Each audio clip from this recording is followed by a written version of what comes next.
Assalamualaikum warahmatullahi wabarakatuh. Sekarang kita akan mensimulasikan cara menggabungkan daftar pemilih se-kabupaten yang bersumber dari file CSV unduhan dari Sidali. Juga saya akan mengulas kesalahan dalam menggunakan RDB March. Kesalahan ini banyak tidak disadari oleh kebanyakan orang karena RDB March membaca tanda koma itu sebagai pemisah sel. Terhadap pemilih yang terdapat karakter koma pada elemen datanya, nanti harus ada perlakuan khusus agar kita bisa menggunakannya. Nanti akan kita bahas. Kemudian, manfaat dari menggabungkan daftar pemilih antara lain, kita bisa mendeteksi kegandaan. Salah satunya dengan menggunakan Microsoft Access seperti yang saya jelaskan pada video saya sebelumnya. Yang kedua, mempermudah kita dalam menyandingkan data. Kita tidak perlu lagi membuka file per desa kelurahan karena kita sudah menggabungkannya dalam satu sel. Tanpa berlama-lama, mari kita simulasikan cara menggabungkan daftar pemilih se-kabupaten.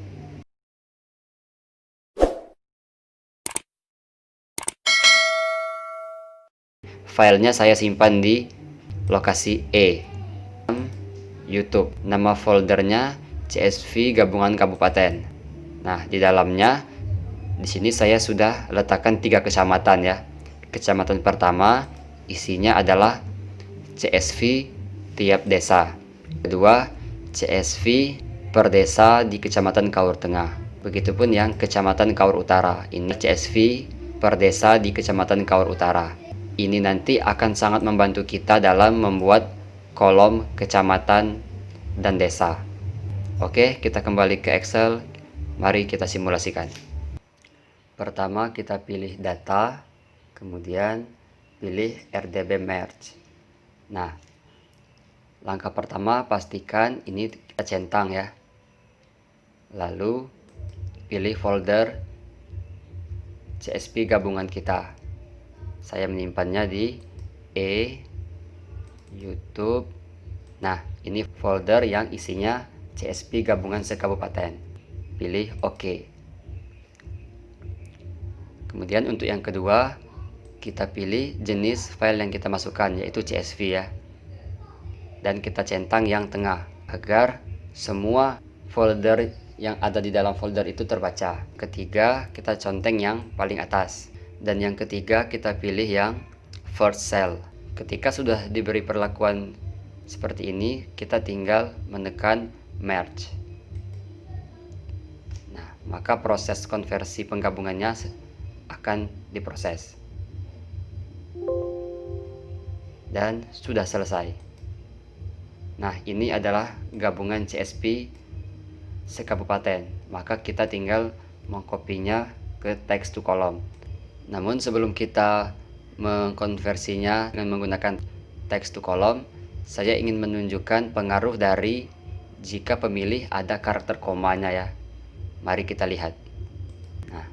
Harusnya semua selnya terdapat di kolom A dan B. Untuk kolom C dan seterusnya itu tidak ada isinya lagi ya.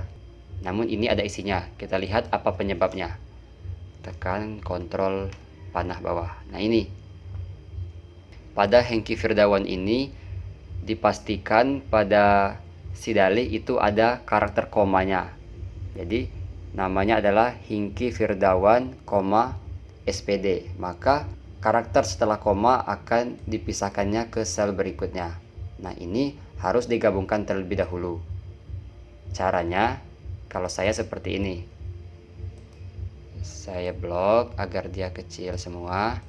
Nah, tadi kan yang berisi hanya sebatas kolom C ya. Maka saya beri rumusnya di kolom D.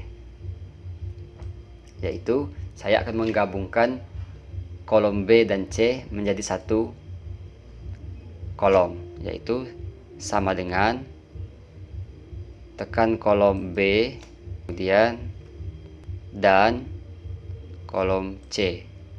Nah, nanti kalau di file teman-teman dia terpisah sampai kolom D, E, dan seterusnya, maka teman-teman tinggal menambahkan B ditambah kolom C ditambah kolom D dan seterusnya. Namun karena pada contoh ini hanya sebatas kolom C yang terisi, maka kita gabungkan kolom B sampai C. kolom A nanti kita memprosesnya ya, dan enter. Nah, maka kolom B dan C akan tergabung. Ini tinggal kita copy ke semua baris. Bisa ditarik seperti ini ya. Bisa juga di copy langsung. Kalau saya lebih suka seperti ini. Saya Ctrl C rumus di salah satu baris untuk mengambil rumusnya. Kemudian saya Ctrl panah bawah agar dia langsung ke paling bawah. Kemudian Ctrl Shift panah atas. Nah, maka saya tinggal mempastekan. Maka kolom B dan kolom C akan tergabung di kolom D. Maka sekarang kita matikan rumusnya. Klik kanan, copy. Kemudian aktifkan lagi, klik kanan, paste value ya, agar rumusnya mati. Nah, ketika rumusnya sudah mati, maka kita bisa menghapus kolom B dan C tadi. Nah, akan menjadi seperti ini. Nah, sekarang kita tinggal mengkonversi kolom B, menu data text to column. Pastikan yang tersentang yang atas ini ya. Pilih next. Kemudian ini isi dengan pagar. Lalu pilih next. Nah, ini pastikan teman-teman mengubah ID, NKK dan NIK ini dari format general menjadi teks. Kemudian tekan finish. Nah, maka file sekabupaten telah selesai. Terakhir, ini kita ingin mengambil nama kecamatan dan desanya ya. Nah, kita proses yang kolom A. Kita tekan cut. Kemudian kita pastekan di paling ujung, di kolom R kalau di sini ya. Kemudian insert cut cell. Nah, sehingga kolom A tadi pindah ke kolom Q. Nah, ini juga kita pisahkan ya dengan menggunakan text to column. Pilih yang atas, sama caranya. Nah, kalau yang tadi kan pagar pemisahnya. Nah, kalau ini kita perhatikan, yaitu garis miring. Lalu pilih next dan lalu tekan finish. Nah, maka dia akan terpisah. Kita lihat ya. Nah, ini adalah lokasi penyimpanannya tadi, yaitu di lokasi E, folder YouTube, dan folder CSP gabungan. Ini bisa kita hapus karena kita tidak menggunakannya. Kemudian delete. Nah, sedangkan yang ini akan muncul folder kecamatannya. Nah, kita membutuhkan ini. Ini adalah kolom kecamatan dan ini adalah kolom desa. Nah, nama desanya ini akan sesuai dengan file CSV-nya. Nah, di sini teman-teman bisa merubahnya ya. Silakan teman-teman ubah. Kita rapikan dulu, tekan filter, lalu pilih di jenis kelamin ya. Kemudian kita munculkan selain L dan P. Oke, nah ini adalah judul kolom di setiap file. Nah, kita tidak membutuhkan ini ya, maka bisa kita hapus. Kita blok, kemudian kita klik kanan, delete row. Nah, maka sekarang file gabungan telah siap digunakan. Kalau sudah seperti ini, teman-teman tinggal menyusun tampilannya agar sesuai kebutuhan ya. Kita telah berhasil menggabungkan file daftar pemilih sekabupaten. Selamat mencoba, semoga bermanfaat. Terima kasih. Assalamualaikum warahmatullahi wabarakatuh.